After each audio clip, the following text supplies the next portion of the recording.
Hi hello வணக்கம் அக்காஸ், welcome to Kollywood 24/7. இந்த வீடியோக்குள்ள போகிறதுக்கு முன்னாடி நீங்கள் எங்கள் சேனலை சப்ஸ்கிரைப் பண்ணலாம், சப்ஸ்கிரைப் பண்ணுங்க, மறக்காம பத்திர பில் ஐக்கான கிளிக் பண்ணுறேங்க. ஸோ இந்த வீடியோவில் நம்ம என்ன பார்க்க போகிறோம் அப்படின்னு பார்த்தீங்கன்னா, விஜய் சேதுபதி அவர்களுடைய 50வது படமான மகாராஜா படத்தின் ட்ரெயிலர் வந்திருக்கு. இது வரைக்கும் விஜய் சேதுபதி அவர்கள் நடித்த படம் ரொம்ப நாளாக, ரொம்ப மாதங்களாக, ரொம்ப வருடங்களாக நம்ம வந்து கிட்டத்தட்ட ஒரு ஒன் அண்ட் ஆஃப் இயர் வந்து விஜய் சேதுபதியோட பர்சனலாக அவர் வந்து நடித்து வெளிவந்த படங்கள் எதுவுமே பெரிய அளவுக்கு போகலை அப்படின்னு தான் சொல்லி ஆகணும். ஆடியன்ஸ் மத்தியில் விஜய் சேதுபதி படம்னா ஒரு பீக் இருக்கும். அந்த பீக் வந்து இந்த ஒரு வருட காலமாக இல்லை அப்படின்னு தான் சொல்லி ஆகணும். கடந்த 2 வருட காலம் அப்படின்னு கூட சொல்லிடலான்னு வச்சுக்கோங்களேன்.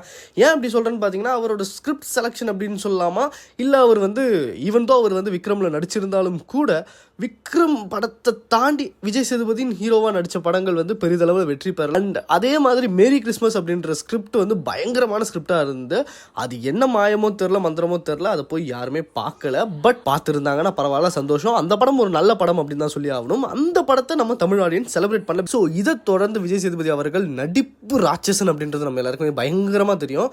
அவரோட மேரி கிறிஸ்மஸ் படத்தை எடுத்து பார்த்தீங்கன்னா கூட அவ்வளோ பயங்கரமாக ஒரு இன்னசென்ட்டாக நடிச்சிருப்பா அப்படி.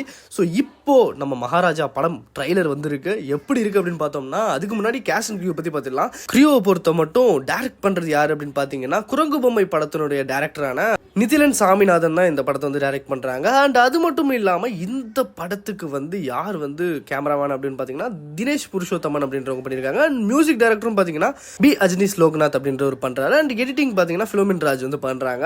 ஸோ இந்த படத்தோட ஒரு பயங்கர ஒரு எக்ஸ்பெக்டேஷன் இருக்குது அப்படின்னு தான் சொல்லி ஆகணும். ஏன் அப்படி சொல்கிறேன்னா, இந்த ட்ரைலர் பார்க்கும்போது எனக்கு என்ன ஃபீல் ஆச்சு அப்படின்னு பார்த்தோம்னா, விஜய் சேதுபதி ரொம்ப நாள் கழித்து ஒரு தரமான மாசான த்ரில்லர் படத்தில் நடிச்சிருக்கா அப்படி. அண்ட் அதை தாண்டி இந்த படத்தில் இருக்க காஸ்ட் அண்ட் க்ரூஸ் எல்லாம் இருக்கு இல்லைங்களா, அது எல்லாமே ஒரு ரொம்ப சூப்பரான காஸ்ட் அண்ட் க்ரூ அப்படின்னு தான் சொல்லி ஆகணும். ஏன் அப்படி சொல்கிறேன்னா, அனுராக் கேஷப் இருக்காங்க.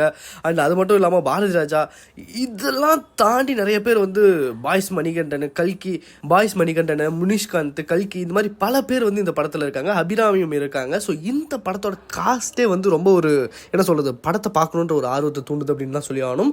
இதை தாண்டி ட்ரைலர் பார்க்கும்போது என்ன அப்படின்னா, விஜய் சேதுபதி வந்து அந்த படத்தில் வந்து முடிவற்ற ஒரு நபராக வராரு. அவரோட ஒரு பொருள் தொலைஞ்சு போச்சு அப்படின்னு போலீஸ் ஸ்டேஷன் போகிறாரு. போலீஸ் ஸ்டேஷன் போன இடத்துல அவர் பேசுகிற விதம் அண்ட் அவர் நடந்துக்கிற விதம் வந்து மேபி அவங்களுக்கு ஒரு டிஃப்ரெண்ட்டாக தெரிஞ்சு விசாரணையின் பேரில் அவர் வீட்டுக்கு போயிருக்கலாம். அந்த வீட்டை பார்க்கும்போது உள்ளே ஏகப்பட்ட விஷயங்கள் நடந்திருக்கு அப்படின்னு தெரிஞ்சிருக்கலாம்.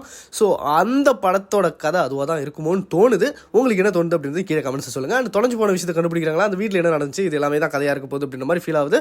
அண்ட் இந்த படத்துக்கு அனுராக் தான் நம்ம வில்லனாக நடிச்சிருக்காரு. கண்டிப்பாக ஒரு லியோ படத்தில் சின்னதாக வந்துட்டு போன மாதிரி இல்லைனாலும் இந்த படத்தில் கொஞ்சம் எக்ஸ்டெண்டட் ரோலாகவே இருக்குமே நம்புவோமே, கண்டிப்பாக இருக்கும்னு நம்புவோம்.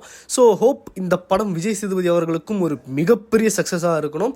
அண்ட் அனுராக் அவர்களுக்கும் ஒரு ப்ராப்பரான 2வது தமிழ் படம்னு சொல்லலாமே. ஃபஸ்ட்டு வந்து வேறு படம் நடிச்சிருக்கா அப்படி, செகண்ட் லியோ வந்து வேணாம், தேர்டு இந்த படம் நடிக்கிறாரு. ஒரு ப்ராப்பரான செகண்ட் தமிழ் படம் ஒரு வில்லனாக வந்து நடிக்கிறாரு அப்படின்னு சொல்லிடலாமே. ஸோ அந்தளவுக்கு இந்த படம் இருக்கும்ன்றதையும் நம்புவோம். அண்ட் மியூசிக்கை பொறுத்த மட்டும் இந்த படம் வந்து ரொம்ப த்ரில்லர் ஒரு வைப் கொடுக்குது. அண்ட் சவுண்டு டிசைனு இதெல்லாம் பார்க்கும்போதும் அந்த வைப் தான் கொடுக்குது. இதெல்லாம் தாண்டி விஷுவலுமே இது ஒரு த்ரில்லர் படங்க, இது ஒரு த்ரில்லர் க்ரைம் படம் அப்படின்ற மாதிரியான ஒரு ஃபீல் கொடுக்குது. இந்த ட்ரெய்லர் பார்க்கும்போது உங்களுக்கு என்ன அப்படி ஃபீல் கொடுத்துச்சுன்றதை கீழே கமெண்ட்ஸ் சொல்லுங்கள். இதோட ஒரு சில ஓகே, டேக் கேர், பை.